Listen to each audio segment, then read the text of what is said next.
ವೀಕ್ಷಕರೇ, ಇವತ್ತಿನ ವಿಶೇಷ ಸಂದರ್ಶನದಲ್ಲಿ ನಮ್ಮ ಜೊತೆ ಇದ್ದಾರೆ ಬೆಂಗಳೂರು ನಗರ ಜಿಲ್ಲೆಯ ಆನೇಕಲ್ ತಾಲೂಕಿನ ಮಂಟಪ ಗ್ರಾಮ ಪಂಚಾಯಿತಿಯ ಸದಸ್ಯರು, ಸಕ್ರಿಯ ರಾಜಕಾರಣದಲ್ಲಿ ಸುಮಾರು 20 ವರ್ಷ ಕೆಲಸ ಕಾರ್ಯಗಳನ್ನು ಮಾಡಿಕೊಂಡು ಬರ್ತಿರುವಂತಹ, ಜೊತೆಗೆ ಭಾರತೀಯ ಜನತಾ ಪಾರ್ಟಿಯ ನಿಷ್ಠಾವಂತ ಕಾರ್ಯಕರ್ತರು, ಈ ಭಾಗದ ಪ್ರಭಾವಿ ಮುಖಂಡರು ಕೂಡ. ಇವರು ಮಾಜಿ ಭಾರತೀಯ ಜನತಾ ಪಾರ್ಟಿಯ ಯುವ ಮೋರ್ಚಾ ಒಂದು ಡಿಸ್ಟ್ರಿಕ್ಟ್ ಸೆಕ್ರೆಟರಿ ಆಗಿಯೂ ಕೂಡ ಕೆಲಸ ಕಾರ್ಯಗಳನ್ನು ಮಾಡಿದ್ದಾರೆ. ಜೊತೆಗೆ ಹಾಲಿ ಭಾರತೀಯ ಜನತಾ ಪಾರ್ಟಿಯ ಬೆಂಗಳೂರು ಸೌತ್ ಕಾನ್ಸ್ಟಿಟ್ಯೂನ್ಸಿಯ ಮಂಡಲ ಜನರಲ್ ಸೆಕ್ರೆಟರಿ ಆಗಿಯೂ ಕೂಡ ಸೇವೆಯನ್ನು ಸಲ್ಲಿಸುತ್ತಿರುವಂತಹ ಶ್ರೀಯುತ ನಾಗೇಂದ್ರ ಡಿ ಸರ್ ನಮ್ಮ ಉಪಸ್ಥಿತಿಯಲ್ಲಿದ್ದಾರೆ. ಇವರಿಗೆ ನಮ್ಮ ಪೊಲಿಟಿಷಿಯನ್ಸ್ ಇನ್ ಇಂಡಿಯಾ.com ವತಿಯಿಂದ ಹಾರ್ದಿಕ ಸ್ವಾಗತ. ಸರ್ ನಮಸ್ತೆ. ನಾಗೇಂದ್ರ ಸರ್ ಸಕ್ರಿಯ ಒಂದು ರಾಜಕಾರಣದಲ್ಲಿ ಸುಮಾರು 20 ವರ್ಷ ಆಯಿತು. ಈ ಭಾಗದಲ್ಲಿ ಸಾಕಷ್ಟು ಚಿರಪರಿಚಿತರು. ಆದ್ರೂ ಕೂಡ ತಮ್ಮ ಒಂದು ಕಿರುಪರಿಚಿತ ನಮ್ಮ ವೀಕ್ಷಕರ ಮುಂದೆ ಹೇಳಿ ಸರ್. ನಮಸ್ತೆ ವೀಕ್ಷಕರೇ, ನಾನು ನಾಗೇಂದ್ರ ಅಂತ. ನಮ್ಮದು ಮಂಟಪ ಗ್ರಾಮ ಪಂಚಾಯತ್ ವ್ಯಾಪ್ತಿಗೆ ಸೇರುವ ವಾಜರಳ್ಳಿ ಅಂತ ಗ್ರಾಮ. ಮಂಟಪ ಗ್ರಾಮ ಪಂಚಾಯತಿಯು ಬೆಂಗಳೂರು ದಕ್ಷಿಣ ವಿಧಾನಸಭಾ ಕ್ಷೇತ್ರದ ಶಾಸಕರಾದಂಥ ಶ್ರೀ ಕೃಷ್ಣಪ್ಪನವರ ಕಾನ್ಸ್ಟಿಟ್ಯೂನ್ಸಿಗೆ ಸೇರಿರುವಂಥ ಪಂಚಾಯತಿ. ಆ ಪಂಚಾಯತಿನಲ್ಲಿ ಒಂದು ಸಣ್ಣ ಗ್ರಾಮವಾದ ವಾಜರಳ್ಳಿ ಗ್ರಾಮದ ನಿವಾಸಿಯಾಗಿರ್ತೇನೆ. ನಾನು ಮಂಟಪ ಗ್ರಾಮ ಪಂಚಾಯತಿಗೆ 2 ಬಾರಿ ಸದಸ್ಯನಾಗಿ ಚುನಾಯಿತನಾಗಿರ್ತೇನೆ. ಹಾಗೆಯೇ ಭಾರತೀಯ ಜನತಾ ಪಕ್ಷದ ಸಕ್ರಿಯ ಕಾರ್ಯಕರ್ತನಾಗಿ, ಒಂದು BJP ಪಕ್ಷದ ಕಟ್ಟಾಳುವಾಗಿ ಅನೇಕ ಸಂಘಟನೆಗಳಲ್ಲಿ ತೊಡಕೊಂಡಿರ್ತೀನಿ. ನಾನು ಈಗ ಸದ್ಯ ಮಂಡಲದಲ್ಲಿ ಕಾರ್ಯದರ್ಶಿಯಾಗಿ ಕೆಲಸ ಮಾಡ್ತಾ ಇರ್ತೀನಿ. ತುಂಬಾ ಸಂತೋಷ ಸರ್. ಜೊತೆಗೆ ತಮ್ಮ ಬಾಲ್ಯದ ದಿನಗಳೆಲ್ಲ ಹೇಗಿದ್ದು ಸರ್? ತಾವು ಭಾರತೀಯ ಜನತಾ ಪಾರ್ಟಿ ಒಂದು ಪಕ್ಷಕ್ಕೆ ಸೆಳೆತಕ್ಕೆ ಒಳಗಾಗಿ ಸೇರ್ತೀರಿ. ತಮ್ಗೆ ಯಾರು ಸರ್ ಗುರುಗಳು? ಬಾಲ್ಯದ ದಿನಗಳು ಅಂದ್ರೆ, ಬಾಲ್ಯದ ದಿನಗಳಲ್ಲಿ ನಮ್ಗೆ ಅಂತ ರಾಜಕೀಯದ ಇದಿರ್ಲಿಲ್ಲ. ಬಟ್ ನಮ್ಮ ಮನೆ ಬಂದು ರಾಜಕೀಯದ ವಾಸನೆ ಇದ್ದಂತ ಮನೆನೆ. ನಮ್ಮ ತಾತ ಆದವರು ತಾಲೂಕ್ ಪಂಚಾಯತಿ ಸದಸ್ಯರಾಗಿದ್ರು ಅವತ್ತಿಗೆ. ನಮ್ ದೊಡ್ಡಪ್ಪ ನಮ್ಮ ಇದೇ ಮಂಟಪ ಗ್ರಾಮ ಪಂಚಾಯತಿಯ ಮೊದಲನೇ ಮಂಟಪ ಗ್ರಾಮ ಪಂಚಾಯತಿ ಸಮಿತಿ ಏನಿತ್ತು ಅದರಲ್ಲಿ ಸದಸ್ಯರಾಗಿದ್ರು. ಎಲ್ಲ ಜನ ನಮ್ಮ ಮನೆ ಹತ್ರ ಬರೋದು ಹೋಗೋದು, ಆ ಒಂದು ಪರಿಸ್ಥಿತಿ ವಾಸನೆ ನನ್ನಲ್ಲಿತ್ತು. ಬಟ್ ನಾನು ರಾಜಕೀಯವಾಗಿ ಶಾಲಾ ದಿನಗಳಲ್ಲಿ ಎಲ್ಲೂ ಭಾಗವಹಿಸ್ತಿರ್ಲಿಲ್ಲ. ನಾವು ಇನ್ನೇನು 95, 96 ಆ ಸಮಯದಲ್ಲಿ ಶಾಲಾ ದಿನಗಳಿತ್ತು. 97, 98 ಆ ಟೈಮಲ್ಲಿ ಏನಾಯ್ತು, ವಾಜಪೇಯಿ ಅವ್ರದ್ದು ಒಂದು ಅಲೆ ಇಡೀ ದೇಶದಲ್ಲಿ ಬೀಸೋವಂತ ವಾತಾವರಣ. ಅವತ್ತಿಗೆ ಅದಕ್ ಮುಂಚಿಂದ ಏನಿತ್ತು, ತೀರಾ ಸಣ್ಣ ಹುಡುಕೋದಾಗ 90s, 89, 90s ನಾವು 4-5ನೇ ಕ್ಲಾಸ್ ಇದ್ದಾಗ ಈ ರಥಯಾತ್ರೆ, ಆ ರಥಯಾತ್ರೆದ ಜ್ಞಾಪಕ ಮತ್ತೆ ವಾಜಪೇಯಿ ಅವ್ರ ಮುಖಾಂತರ ನಮಗ್ ಮತ್ತೆ ಬಂತು. ರಥಯಾತ್ರೆಯಲ್ಲಿ ನಾವು ಇಟ್ಟಿಗೆ ಕೊಟ್ಟಿದ್ದು, ಸಿಮೆಂಟ್ ಕೊಟ್ಟಿದ್ದು, ಮರಳು, ಒಂದೊಂದು ಸ್ಟಾಪಲ್ಲೂ ಲಾರಿ ಬಂದು ಅದು ಅದ್ರದ್ದೊಂದು ಮೆರವಣಿಗೆ ನನ್ನ ಕಣ್ಣಲ್ಲಿ ನೋಡಿದ್ದೆ. ಅದ್ರದ್ದು ಮುಂದುವರೆದ ಭಾಗ ವಾಜಪೇಯಿ ಅವ್ರದ್ದು ಭಾಷಣಗಳು ಬರೋವಾಗ ಟಿವಿನಲ್ಲಿ ಆಗಿರ್ಬೋದು. ಅವಾಗ ತಾನೇ ಮೀಡಿಯಾ ತುಂಬಾ ಇಂಗ್ಲಿಷ್ ಚಾನೆಲ್ ಬರ್ತಿತ್ತು. ಅವತ್ತಿಂದ ಕೇಂದ್ರ ಸರ್ಕಾರ ತುಂಬಾ ಭ್ರಷ್ಟಾಚಾರ ನಿರತವಾಗಿ ಯಾವ್ದಾವ್ದೋ ಹಗರಣಗಳು ಸಿಕ್ಕಾಕೊಂಡಿತ್ತು. PV ನರಸಿಂಹರಾವ್ ಪ್ರಧಾನಮಂತ್ರಿ ಆಗಿದ್ದಾಗ ಸುಪ್ರಮ್ ಹಗರಣ ಇರ್ಬೋದು, ಕೆಲವೊಂದು ಸುಮಾರು ಹಗರಣಗಳಲ್ಲಿ ಸಿಕ್ಕಾಕೊಂಡಿತ್ತು. ಆ ಟೈಮಲ್ಲಿ ಒಂದು ಪ್ರಶಾಂತತೆಯ ತರ, ಒಂದು ಗಾಳಿ ತರ ವಾಜಪೇಯಿ ಅವ್ರ ಭಾಷಣ ಇಡೀ ದೇಶದ ಜನಕ್ಕೆ ಗಾಳಿ. ಅದ್ರ ಜೊತೆಗೆ ಅಯೋಧ್ಯ ಇದೆಲ್ಲ ಇಶ್ಯೂಗಳು ಬಂದಾಗ ನಮ್ದು ಆ ಯುವಕರ ಮನಸ್ಸಿನಲ್ಲಿ ಏನಿತ್ತು ಅದಕ್ಕೆ ತಕ್ಕಂಗೆ ವಾಜಪೇಯಿ ಅವ್ರ ಭಾಷಣ ಎಲ್ಲ ಆಗಿ, ನಾನು ವಾಜಪೇಯಿ ಅವರ ಕಟ್ಟ ಅಭಿಮಾನಿ ತರ. ನಾವು ಕಾಲೇಜಲ್ಲಿ ಏನ್ರ ಬಗ್ಗೆ ರಾಜಕೀಯ ಡಿಸ್ಕಷನ್ ಮಾಡ್ಬೇಕು ಅಂದಾಗೂ ಇದ್ರ ಬಗ್ಗೆ ವಾಜಪೇಯಿ ಏನ್ ಮಾಡಿದ್ರು, ಅವ್ರೇನ್ ಮಾಡಿದ್ರು, ಇವ್ರೇನ್ ಮಾಡಿದ್ರು. ಆಮೇಲೆ ವಾಜಪೇಯಿ ಅವ್ರು ಗೆದ್ರು, 13 ಸರ್ಕಾರ ಆಯ್ತು. ಮತ್ತೆ ನಮ್ಮ ಸನ್ಮಾನ್ಯ ದೇವೇಗೌಡರು ಪ್ರಧಾನಮಂತ್ರಿಗಳಾಗ್ತಾರೆ. ಅವ್ರದಾಗಿ ಗುಜರಾಲ್ ಅವ್ರ ಆದ್ಮೇಲೆ ಮತ್ತೆ 13 ತಿಂಗಳು ಮತ್ತೆ ವಾಜಪೇಯಿ ಅವ್ರದ್ದು ಸರ್ಕಾರ ಆಗತ್ತೆ. ಮತ್ತೆ ಎಲೆಕ್ಷನ್ ಆಗತ್ತೆ. ಮತ್ತೆ ಇವರು ಕಂಟಿನ್ಯೂಸ್ ಆಗಿ 4 ವರ್ಷ ಪ್ರಧಾನಮಂತ್ರಿಗಳಾಗಿರ್ತಾರೆ. ಅಲ್ಲಿಗೆ ನಂದು ಈ ಪೂರ್ತಿ ಏಜ್ ಏನಾಗತ್ತೆ, ನಿಮ್ಗೆ 15 ವರ್ಷದಿಂದ ಸುಮಾರು 22, 23ನೇ ವಯಸ್ಸಿನವರೆಗೂ ನಾವು ವಾಜಪೇಯಿ ಜೊತೆನೆ ಒಂಥರ ಜರ್ನಿ ಆಗೋಯ್ತು. ಬೆಳಗ್ಗೆ ಪೇಪರ್ ತೆಗೆದ್ರೆ ವಾಜಪೇಯಿ, ಕಾರ್ಗಿಲ್, ಅಣುಬಾಂಬು, ಏನೋ ನಡೀತಾ ಇದೆ ದೇಶದಲ್ಲಿ. ದೇಶದ ಜೊತೆಗೆ, ಪ್ರಧಾನಮಂತ್ರಿಗಳ ಜೊತೆಗೆ ನಮ್ದೊಂದು ಅಟ್ಯಾಚ್ಮೆಂಟ್ ಸ್ಟಾರ್ಟ್ ಆಗೋದು ಅಲ್ಲಿಯವರು. ಅದಾದ್ಮೇಲೆ ನಂತರ ನಾವು ಕೆಲಸ, ನಮ್ಮ ಕಾರ್ಯ ಇದೆಲ್ಲ ಮಾಡ್ಕೊಂಬರೋ ಅಷ್ಟರಲ್ಲಿ ನಮ್ಮೂರು ವಾಜರಳ್ಳಿ ಪಕ್ಕದಲ್ಲಿ ಕಾಳೇಶ್ವರಿ ಅಂತ ಒಂದು ಸಣ್ಣ ಗ್ರಾಮ ಇದೆ. ಅಲ್ಲಿ ಒಂದು ಯಾರೋ ಲೇಔಟ್ ಡೆವಲಪರ್ ಒಬ್ಬರು ಬಂದು ಲೇಔಟ್ ಸ್ಟಾರ್ಟ್ ಮಾಡಿ ಅಲ್ಲಿ 4.25 ಎಕರೆ ಇರೋಂಥ ಕೆರೆನ 2 ಎಕರೆ ಒತ್ತುವರಿ ಮಾಡ್ಕೊಂಡು ಲೇಔಟ್ ಮಾಡಕ್ ಶುರು ಮಾಡ್ತಾರೆ. ಅಲ್ಲೇ ಒಂದು ಸಣ್ಣ ದೇವಸ್ಥಾನ ಇರತ್ತೆ. ಆ ದೇವಸ್ಥಾನದಲ್ಲಿ ಪಕ್ಕದಲ್ಲಿ ಕಲ್ಯಾಣಿ ಇರತ್ತೆ. ಆ ದೇವಸ್ಥಾನನು ಡ್ಯಾಮೇಜ್ ಮಾಡಿ ಕಲ್ಯಾಣಿನ ಮುಚ್ಚಿ ಅದನ್ನು ಸೈಟ್ ಎಲ್ಲ ಮಾಡಿರ್ತಾರೆ. ಸೊ ಅಲ್ಲಿನ ಜನ ಮತ್ತೆ ಅಲ್ಲಿ ನನ್ನ ಯುವಕ ಮಿತ್ರರು ಎಲ್ಲ ಸೇರಿ ನಾವೇನ್ ಮಾಡ್ತೀವಿ, ಅದ್ರ ವಿರುದ್ಧ ಒಂದು ಹೋರಾಟನೇ ಸ್ಟಾರ್ಟ್ ಮಾಡ್ತೀವಿ. ಅವತ್ತಿಗೆ ನಮಗೆ ಇದ್ರ ಬಗ್ಗೆ ಅಷ್ಟು ಅರಿವಿರಲ್ಲ. ಹೋರಾಟ ಏನು, ಚಳುವಳಿ ಏನು, ಲೇಔಟ್ ಏನು, ಇದ್ರ ಬಗ್ಗೆ ನಮ್ಗೆ ಅಷ್ಟಾಗಿ ಅರಿವಿರ್ಲಿಲ್ಲ. ಪಂಚಾಯತಿ ಆಫೀಸ್ ಏನು, ತಾಲೂಕು ಆಫೀಸ್ ಏನು, ತಹಸೀಲ್ದಾರ್ ಯಾರು, ಸರ್ವೆ ಡಿಪಾರ್ಟ್ಮೆಂಟ್, ಇದ್ರ ಬಗ್ಗೆ ನಮ್ಗೆ ಏನು ಅರಿವೇ ಇರೋದಿಲ್ಲ. ಅವಾಗ ತಾನೇ ಎಜುಕೇಶನ್ ಮುಗಿಸಿ ನಾವು ಕೆಲಸ ಕಾರ್ಯ ಹುಡ್ಕೊಂಡು ಇಲ್ಲ ನಮ್ಮ ಸಂಪಾದನೆ ಏನೋ ಮಾಡ್ಕೊಂಡಿರೋ ಅಂತ ವಾತಾವರಣದಲ್ಲಿ ಈ ಸಮಾಜದಲ್ಲಿ ಇದೇನೋ ನಡೀತಾ ಇದೆಯಲ್ಲ, ಇದು ನಡಿಬಾರ್ದಾಗಿತ್ತಲ್ಲ, ನಮ್ಮೂರ್ ಕೆರೆನ ಯಾರೋ ಒಬ್ರು ಬಂದು ಹಾಕೊಂಡಿದಾರಲ್ಲ ಅನ್ನೋ ಒಂದು ತರ ಯೋಚನೆ ಬಂತು. ಸರಿ, ಅದನ್ನ ನಾವು ಅಲ್ಲಿರೋ ಯುವಕರನ್ನ ಮತ್ತೆ ಅಲ್ಲಿರೋ ಗ್ರಾಮಸ್ಥರನ್ನೆಲ್ಲ ಸೇರಿಸಿ ಅದರದೊಂದು ದೊಡ್ಡ ಹೋರಾಟ ಮಾಡಿ ಮತ್ತೆ ಕೆರೆಯನ್ನ ಬಿಡಿಸಿದ್ವಿ. ಆ ಕೆರೆ ಬಿಡಿಸಿದಾಗಿಂದ ಈಚೆಗೆ ಆಮೇಲೆ ಇನ್ನೊಂದು ಕೆರೆ ಬಿಡಿಸಾದ್ಮೇಲೆ ನಮ್ಗೇನೋ ಒಂಥರ ಸ್ಫೂರ್ತಿ ಸಿಕ್ತು. ಈ ತರ ಎಲ್ಲ ಮಾಡ್ಬೋದು ಹೋರಾಟಕ್ಕೆ. ನಾವು ಬರೇ ನೋಡಿದ್ವಿ, ಟಿವಿನಲ್ಲಿ ನೋಡಿದ್ವಿ ಸ್ವತಂತ್ರ ಹೋರಾಟ ಅನ್ನೋದು, ನಮ್ಮ ಇದು ಮಾತ್ರ ಗೊತ್ತಿತ್ತು ನಮ್ಗೆ. ನಾವೇ ಒಂದು ಹೋರಾಟ ಮಾಡಿ ನಾವು ಗೆಲ್ಬೋದು, ವ್ಯವಸ್ಥೆ ಇದೆ, ಪ್ರಭಾವಿಗಳದ್ದು ಕಾಲಕ್ಕೂ ನಡೆಯಲ್ಲ. ಅದನ್ನ ನಾವು ಬಿಡಿಸೋ ಅಷ್ಟ್ರಲ್ಲಿ 2 ರಿಂದ 3 ವರ್ಷ ಟೈಮ್ ತಗೋತು. ಬಟ್ ನಾವೆಲ್ಲ ಒಗ್ಗಟ್ಟಾಗಿದ್ವಿ, ಜೊತೆಲಿ ನಿಂತ್ಕೊಂಡು ಒಬ್ರಿಗೊಬ್ರು ಇದ್ ಮಾಡ್ಕೊಂಡು ಕೆರೆ ಬಿಡಿಸ್ಕೊಂಡಿದ ತಕ್ಷಣ ಮತ್ತೆ ಇವ್ರು ಕಲ್ಯಾಣಿ ಮುಚ್ಚಿದ್ರು. ಆ ಕಲ್ಯಾಣಿ ಮುಚ್ಚಿದ್ರು ಮತ್ತೆ ಅದನ್ನ ಅದ್ರದ್ದೊಂದು 2 ವರ್ಷ ಹೋರಾಟ. ಅದನ್ನೆಲ್ಲ ಮಾಡ್ಕೊಂಡು ಆ ಕಲ್ಯಾಣನು ಮತ್ತೆ ರಿಓಪನ್ ಮಾಡಿಸಿ ಆ ದೇವಸ್ಥಾನನು ಇದ್ ಮಾಡ್ಕೊಂಡು ಆ ದೇವಸ್ಥಾನದಲ್ಲಿ ಈಗ್ಲೂ ಹನುಮ ಜಯಂತಿ 2013ರಿಂದ ನಾವು ಇವತ್ತಿನವರೆಗೂ ಕಂಟಿನ್ಯೂ ಆಗಿ ಹನುಮ ಜಯಂತಿ ಕಾರ್ಯಕ್ರಮ ಮಾಡ್ಕೊಂಡು ಬರ್ತಾ ಇದೀವಿ. ಆ ಊರ್ನವ್ರ ಸಹಕಾರ ಮತ್ತೆ ಅಲ್ಲಿ ಯುವಕರ ಸಹಕಾರ ತುಂಬಾ ಸಿಕ್ತು ನನಗೆ. ಅಲ್ಲಿಂದ ಈಚೆಗೆ ಅದೊಂದು ಹೋರಾಟದ ಬೆಳವಣಿಗೆ ಆಯ್ತು. ಅಷ್ಟರಲ್ಲಿ ನಮ್ಮ ಜಮೀನುಗಳ ಮೇಲೆಲ್ಲ ನಾನು ಈ ದೊಡ್ಡ ಪವರ್ ಲೈನ್ ಒಂದು ಬಂತು, 400 kV ಪವರ್ ಲೈನು. ಆನೇಕಲ್ ತಾಲೂಕಿನ ಒಣಕನಹಳ್ಳಿ ಗ್ರಾಮದಿಂದ ಸೋಮನಹಳ್ಳಿ ಸೆಂಟರ್ ಇದೆ, ಅದೊಂದು ಸ್ಟೇಷನ್, ಪವರ್ ಸ್ಟೇಷನ್. ಇಡೀ ಒನ್ ನೇಷನ್ ಒನ್ ಏನೋ ಇದಿದೆ ಅದಕ್ಕೆ, ಒಂದು ಯೂನಿಟ್ ಏನೋ. ಅದರಿಂದ ಎಲ್ಲದಕ್ಕೂ ಕರೆಂಟ್ ಆಗುವಂಥದ್ದು.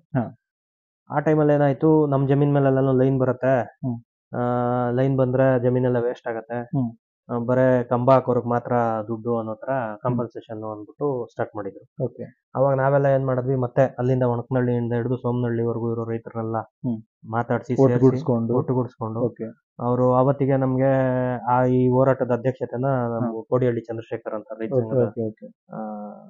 ಕೇಳಿರ್ತೀರಾ ನೀವು, ಅವರು ತುಂಬಾ ಪ್ರಭಾವಿಗಳಿದ್ರು ಅವತ್ತಿಗೆ. ಅವರು ಕೋಡಿಹಳ್ಳಿ ಚಂದ್ರಶೇಖರ್ ಅವ್ರ ನೇತೃತ್ವದಲ್ಲಿ ನಾವು ಒಂದು ದೊಡ್ಡ ಹೋರಾಟನೇ ಮಾಡ್ತೀವಿ.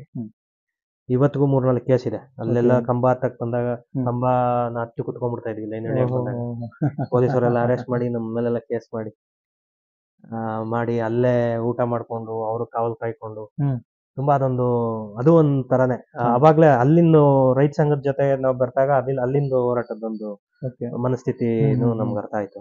ಇದು ಸಣ್ಣ ಪುಟ್ಟ ಹೋರಾಟ ಮಾಡ್ಕೊಂಡಿದ್ದು, ಕೆರೆಯ ದೇವಸ್ಥಾನ ಅನ್ಕೊಂಡಿದ್ದು, ಮತ್ತೆ ಆ ಹೋರಾಟಕ್ಕೆ ಹೋದಾಗ ಅವತ್ತಿಗೆ ನಮ್ಮ ದೇಶಕ್ಕೆ ಸ್ವತಂತ್ರ ತಂದ್ಕೊಡೋದಕ್ಕೋಸ್ಕರ ಅವತ್ತಿನ ಹೋರಾಟಗಾರರು ಎಷ್ಟು ಕಷ್ಟಪಟ್ಟಿರ್ಬೋದು. ನಾವು ನಮಗ್ ಬಂದಿರೋ ಸ್ವತಂತ್ರ ನಾವು ಎಷ್ಟು ಈಸಿಯಾಗಿ ಕಳ್ಕೊಳ್ಳೋ ಅಂತ ವಾತಾವರಣ ನಾವೇ ನಿರ್ಮಾಣ ಮಾಡ್ಕೋತಾ ಇದೀವಿ ಅಂತ ಅವಾಗ ಅನ್ಸಕ್ ಸ್ಟಾರ್ಟ್ ಆಯ್ತು. ಮೊದ್ಲೇ ಒಂದು ಸ್ವಾಭಿಮಾನ ಇತ್ತು ನಮ್ಗೆ, ಅದ್ರ ಜೊತೆಗೆ ಈ ಹೋರಾಟಗಳ ಜೊತೆಗೆ ಹೋದಾಗ ಆ ಪರಿಸ್ಥಿತಿಗಳನ್ನ ಮತ್ತೆ ಆ ಅಧಿಕಾರಿಗಳನ್ನ ಎದುರಿಸುವಂತ ಧೈರ್ಯನೂ ಬರಕ್ ಸ್ಟಾರ್ಟ್ ಆಯ್ತು. ನಮ್ ತರನೇ ಯೋಚನೆ ಮಾಡೋ ಒಂದಷ್ಟು ಜನ ನಮ್ ಜೊತೆಗೆ ಸಿಕ್ಕಿದ್ರು. ಅದು ನಮ್ಗಿನ್ನ ಹೋರಾಟ ಮಾಡಕ್ ಇನ್ನ ಜಾಸ್ತಿ ಸ್ಫೂರ್ತಿ. ಸೊ ಜನಗಳಿಗೋಸ್ಕರ ಹೋರಾಟ ಮಾಡಿದ್ರೆ ಜನನೇ ನಮ್ಮನ್ನ ಆಯ್ಕೆ ಮಾಡ್ಕೋತಾರೆ ಅನ್ನೋ ರೀತಿನಲ್ಲಿ ನಾನು ಎಲ್ಲ ಒಂದ್ ಕಡೆ ಜನಗಳಿಗೆ ನಾಯಕನಾಗಿ ಹೊರಹೊಮ್ಬಿಟ್ಟೆ. ಈ 3 ಹೋರಾಟದಿಂದ ಇದ್ರಲ್ಲೂ ನಮ್ಗೆ ಗೆಲುವಾಯ್ತು. ಯಾವ್ದು ಪವರ್ ಲೈನ್ ಕಂಬಕ್ ಮಾತ್ರ ಕೊಡ್ತೀನಿ ಅಂತಿದ್ರು ಸರ್ಕಾರ. ಅವತ್ತಿನ ಸರ್ಕಾರ ಏನ್ ಮಾಡ್ತಾರೆ, ನಾವು ಲೈನ್ ಹಾದೋಗಿದೆ ಅವರಿಗೂ ಆ ರೈತರು ಇಷ್ಟು ಅಂತ ನಾವು ಇಷ್ಟು ಗುಂಟೆ ಹೋಗುತ್ತೆ ಈ ಜಮೀನಲ್ಲಿ ಅಂತ ಹೇಳಿ ಅದನ್ನ ಸರ್ವೆ ಮಾಡಿಸಿ ಅದಕ್ಕೂ ಪರಿಹಾರ ಕೊಡೋಂಗೆ ವ್ಯವಸ್ಥೆ ಆಯ್ತು. ಅದು ಒಂದು ದೊಡ್ಡ ಗೆಲುವಾಯ್ತು. ಇಷ್ಟ್ರ ಮಧ್ಯ ಪಂಚಾಯತಿ ಎಲೆಕ್ಷನ್ಗಳು ಬಂತು. ಅಷ್ಟರಲ್ಲಾಗ್ಲೇ ನಾನು ಎಲ್ಲರಿಗೂ ಗುರ್ಸ್ಕೊಂಡ್ಬಿಟ್ಟಿರೋದ್ರಿಂದ ಆ ಜನನು ಅತ್ಯಂತ ಹೆಚ್ಚಿನ ಮತಗಳಿಂದ ನಮ್ಗೆ ಗೆಲ್ಸಿದ್ರು. ಅವತ್ತನ್ನು 2015 ಪಂಚಾಯತಿ ಎಲೆಕ್ಷನ್ ಅಲ್ಲಿ ನಾನು ಸುಮಾರು 300ಕ್ಕೂ ಹೆಚ್ಚಿನ ಮತಗಳ ಅಂತರದಿಂದ ಗೆದ್ದಿದ್ದೆ. ಓಹೋ ನಮ್ಮ ತಾಲೂಕಲ್ಲಿ ನಂದು 12ನೇವನು 13ನೇವನು ಹೈಯೆಸ್ಟ್ ಹೌದು. ಆನೇಕಲ್ ತಾಲೂಕಲ್ಲಿ. Okay okay okay. 300ಕ್ಕೂ ಹೆಚ್ಚು ಮತಗಳ ಅಂತರದಿಂದ ನಾನು ಆ ಎಲೆಕ್ಷನ್ ನ ಗೆದ್ದೆ. ಫಸ್ಟ್ ಟೈಮ್ ಎಲೆಕ್ಷನ್ ಗೆದ್ದು ಬಂದಾಗ ಎಷ್ಟು ಖುಷಿ ಆಯ್ತು ಸರ್ ತಮಗೆ? ಸರ್ ತುಂಬಾ ಖುಷಿ ಆಯ್ತು. ಫಸ್ಟ್ ಟೈಮ್ ಎಲೆಕ್ಷನ್ ಅಂದ್ರೆ ನಾನು ಮಾಡಿರೋ ಕೆಲಸನ ಜನ ಗುರುತಿಸಿದ್ದಾರೆ. ಓಕೆ. ಸೊ ನಾನು ಇನ್ಮೇಲೆ ಬರೀ ನನ್ನ ಮನೆಗಂತ ಮಗನಾಗಿಲ್ಲ, ನಾನು ಇನ್ ಎಲ್ಲಾರ್ಗೋಸ್ಕರನು ಕೆಲಸ ಮಾಡ್ಬೇಕು ಅನ್ನೋದು ತುಂಬಾ ಯಾಕಂದ್ರೆ ಅವರ ಒಂದು ಪ್ರೀತಿ ತೋರಿಸಿದ್ರಲ್ಲೇ ಗೊತ್ತಾಯ್ತು. ತುಂಬಾ ಪ್ರೀತಿ ತೋರಿಸಿ ನನ್ನ ಅಭಿಮಾನ ಇಟ್ಟಿದ್ದಾರೆ. ನನ್ನ ಹೋರಾಟಗಳಿಗೆ ಮತ್ತೆ ನಾನು ಮಾಡೋ ಎಲ್ಲಾ ಕೆಲ್ಸಕ್ಕೂನು ಜನ ಎಲ್ಲೋ ಒಂದ್ ಕಡೆ ಸ್ಪಂದಿಸ್ತಾರೆ ಅನ್ನೋದು ನನ್ನ ಮನ್ಸಲ್ಲಿ ಕುತ್ಕೊಂಡ್ಬಿಡ್ತು. ತಾವು ಒಂದು ಅಧಿಕಾರ ಅಂತ ಬಂತು ತಮ್ಮ ಕೈಗೆ, ತಮ್ಮ ಕ್ಷೇತ್ರದಲ್ಲಿ ಏನೆಲ್ಲ ಒಂದು ಅಭಿವೃದ್ಧಿ ಕೆಲಸ ಕಾರ್ಯಗಳನ್ನ ಮಾಡಿದ್ರಿ ಸರ್? ಅಭಿವೃದ್ಧಿ ಇಲ್ದೇನೆ ಹೋರಾಟ ಮಾಡಿದ್ದಿದೆ, ಈಗ ಒಂದು ಅಧಿಕಾರ ಅಂತ ಬಂತು ತಮ್ಮ ಕೈಗೆ, ಏನೆಲ್ಲ ಒಂದು ಅಭಿವೃದ್ಧಿ ಕೆಲಸ ಕಾರ್ಯಗಳಾಯ್ತು ಸರ್ ಮಂಟಪ ಗ್ರಾಮ ಪಂಚಾಯತಿ ವ್ಯಾಪ್ತಿಯಲ್ಲಿ? ಮಂಟಪ ಗ್ರಾಮ ಪಂಚಾಯತಿ ವ್ಯಾಪ್ತಿನಲ್ಲಿ ನಾನು ಸದಸ್ಯನಾಗಿರೋ ಮೊದಲನೇ ಬಾರಿ ಸದಸ್ಯನಾದಾಗ, ಓಕೆ, ಅವತ್ತಿಗೆಲ್ಲ ನಮ್ದು ಟೋಟಲ್ ಟೀಮ್, ನಮ್ಮ ಅಧ್ಯಕ್ಷರಾಗಿರ್ಬೋದು, ಮಂಟಪ ಪಂಚಾಯತಿಗೆ ಅವತ್ತು ಯಾರು ಅಧ್ಯಕ್ಷರಾಗಿದ್ರು ಅವ್ರದ್ದು ಯೂತೆ, ನಾನು ಯೂತೆ, ಹೆಚ್ಚು ಕಡಿಮೆ ಎಲ್ಲ ನಾವು 35-36 ವರ್ಷದ ಒಂದು ಟೀಮೇ ಅವತ್ತಿಗೆ. ಓಕೆ, ಅದು ಒಂಥರ ಅನುಕೂಲ ಆಯ್ತು. ಒಬ್ರಿಗೊಬ್ರು ಒಂದೇ ಮನಸ್ಥಿತಿಯವರಿದ್ರು, ಅವ್ರು ಯಾವ್ದೇ ಪಕ್ಷದವರಾಗಿದ್ರು, ನಾವ್ ಯಾವ್ದೇ ಪಕ್ಷದವರಾದ್ರೂ ಒಂದಕ್ಕೊಂದು ಒಬ್ರಿಗೊಬ್ರು ಒಂದೇ ತರ ಅಭಿವೃದ್ಧಿ ಯೋಚನೆ ಬಂದಿದ್ರಿಂದ, ಎಲ್ಲಾರು ಅವ್ರವ್ರ ಹಂತದಲ್ಲಿ ಹೋರಾಟ ಮಾಡ್ಕೊಂಡ್ ಬಂದಿದ್ರಿಂದ ನಮ್ದೊಂದು ಟೀಮ್ ಕಾಂಪೋಸಿಟ್ ಆಯ್ತು. ಓಕೆ, ಜೊತೆಯಲ್ಲಿ ಕೆಲಸ ಮಾಡ್ಕೊಳ್ಳೋ ಅಂತ ವಾತಾವರಣ ನಿರ್ಮಾಣ ಆಗುತ್ತೆ. ವ್ಯವಸ್ಥೆ ಎಲ್ಲ ಹೇಗಿತ್ತು ಸರ್? ಅಂದ್ರೆ ರೋಡ್ಸ್ ಆಗ್ಬೇಕಾಗಿತ್ತು, ತುಂಬಾ ಆಯ್ತು ಸರ್. ಈಗ 2015ರಲ್ಲಿ ಈ ಮಂಟಪ ಪಂಚಾಯತಿನಲ್ಲಿ ತುಂಬಾ ಕಡಿಮೆ ಅಭಿವೃದ್ಧಿ ಕಂಡಿರುವಂತ ಕ್ಷೇತ್ರ ಇತ್ತು. ಇಲ್ಲಿ ಸರಿಯಾಗಿರೋ ರೋಡ್ಸ್ ಇರ್ಲಿಲ್ಲ, ಸ್ಮಶಾನಕ್ಕೆ ಹೋಗಕ್ಕಾಗ್ಲಿ ದಾರಿ ಇರ್ಲಿಲ್ಲ, ಊರು ಒಳಗಡೆ ಚಪ್ಪಡಿ ಕಲ್ಲಿತ್ತು, ತುಂಬಾ ಹಳೆ ವ್ಯವಸ್ಥೆ, ಚಪ್ಪಡಿ ಕಲ್ಲುಗಳಿತ್ತು, ಚಪ್ಪಡಿ ಕಲ್ಲುಗಳಿತ್ತು. ಬೋರಿ ನೀರು ಆಚೆ ಹೋಗೋಂತ ವಾತಾವರಣ ಇರ್ಲಿಲ್ಲ. ಕುಡಿಯೋ ನೀರಿದ್ರೂನು ವ್ಯವಸ್ಥೆ ಕರೆಕ್ಟ್ ಆಗಿ ಇಲ್ದಿರ ಇರೋದಕ್ಕೆ ವ್ಯವಸ್ಥಿತವಾಗಿ ಎಲ್ರಿಗೂ ಕುಡಿಯೋ ನೀರು ಸಿಗ್ತಾ ಇರ್ಲಿಲ್ಲ. ಇವತ್ತು ಅದೇ ಬೋರ್ವೆಲ್ ಇದೆ, ಅಷ್ಟೇ ಬೋರ್ವೆಲ್ ಇದೆ, ಬಟ್ ಇವತ್ತು ವ್ಯವಸ್ಥೆ ಮಾಡಿದೀವಿ. ಅವತ್ತಿಗೆ ಏನಾಗಿತ್ತು, ನಾನು ಗೆದ್ದಾಗ ಬೋರ್ವೆಲ್ ಅದೇ ಇತ್ತು, ಕನೆಕ್ಷನ್ ಅದೇ ಇತ್ತು, ಬಟ್ ಎಲ್ಲಾರ್ಗೂ ಸಮರ್ಪಕವಾಗಿ ನೀರನ್ನು ಬರ್ತಿರ್ಲಿಲ್ಲ, ನೀರಿಂದು ಹಂಚಿಕೆ ಆಗ್ತಾ ಇರ್ಲಿಲ್ಲ. ಈಗ 100 ಮನೆ ಇದೆ, 2 ಬೋರ್ವೆಲ್ ಇದೆ, ಅದೇ ಪೈಪ್ ಲೈನ್ ಇದೆ, ಬಟ್ ಆ 100 ಮನೆಯಲ್ಲಿ ಬರೇ ಒಂದು 50 ಮನೆಗೆ ಮಾತ್ರ ನೀರಿನ ವ್ಯವಸ್ಥೆ ಆಗ್ತಿತ್ತು, 50 ಮನೆಗೆ ಸರಿಯಾಗಿ ಹಂಚಿಕೆ ಆಗ್ತದೆ. ಅದು ನನಗೆ ದೊಡ್ಡ ಚಾಲೆಂಜ್ ಆಯ್ತು. ಈ 50 ಮನೆಯವ್ರನ್ನ ಕನ್ವಿನ್ಸ್ ಮಾಡಿ ಅವ್ರನ್ನು ಜೊತೆಲಿ ಇಟ್ಕೊಂಡು ಇನ್ನು ಮಿಕ್ಕಿದ್ದು ಯಾರಿಗೆ ನೀರಿನ ಅವಶ್ಯಕತೆ ಇದೆ ಇವ್ರಿಗೆಲ್ಲ ಎಜುಕೇಟ್ ಮಾಡಿ ಹೊಸ ಪೈಪ್ ಲೈನ್ಗಳು ಮಾಡಿಸಿ, ಹೊಸ ಬೋರ್ವೆಲ್ ಇನ್ನೊಂದು ಹಾಕ್ಸಿ ಎಲ್ಲಾರ್ಗು ನೀರ್ ತರೋ ಅಂತ ವ್ಯವಸ್ಥೆ ಮಾಡಿದ್ವಿ. ಇಲ್ಲಿ ನಮ್ದು ಇನ್ನೊಂದು ಮೈನಸ್ ಆಗ್ಬಿಡೋದು ಏನಂದ್ರೆ, ಎಲ್ಲಾ ಮೆಂಬರ್ಗಳಿಗೂ ಎಲ್ಲಾ ಊರುಗಳಲ್ಲೂ 4 ಜನ ಮೆಂಬರ್ ಇದ್ರೆ, ನಮ್ದು 4 ಊರಿಗೆ 2 ಮೆಂಬರ್ಸ್ ಇದ್ದೀವಿ. ನಮ್ದು ಮೊದ್ಲಿಂದ 1400 ಓಟು. ಬೇರೆ ವಾರ್ಡ್ಗಳಲ್ಲೆಲ್ಲ ನಿಮ್ಗೆ ಬರೀ 800ರಿಂದ 1000 ಓಟ್ ಇದೆ. ಈಗ ಜಾಸ್ತಿ ಆಗಿದ್ದಾರೆ ಈ ನಡುವೆ. ಬಟ್ ನಾವು ನಾನು 5 ವರ್ಷದ ಹಿಂದೆ ಹೇಳಿದಾಗ 1300 ಓಟು ನಮ್ದು ವಾರ್ಡ್ ಅಲ್ಲಿ. ನಮ್ದು ಹೊಸದಾಗಿರೋ ಲೇಔಟ್ ಇಂದ ಹಿಡಿದು ಹಳೆ ಸಂಕಳ್ಳಿ ಅಂತ ಪಕ್ಕದಲ್ಲಿ ಒಂದು ಊರಿದೆ, ಅದೊಂದು ವಾಜರಹಳ್ಳಿ ಮತ್ತೆ ಕಾಳೇಶ್ವರಿ ಅಂತ ನಾನು. ಈ 4 ಊರಿಗೆ ನಾವ್ 2 ಮೆಂಬರ್ಸ್.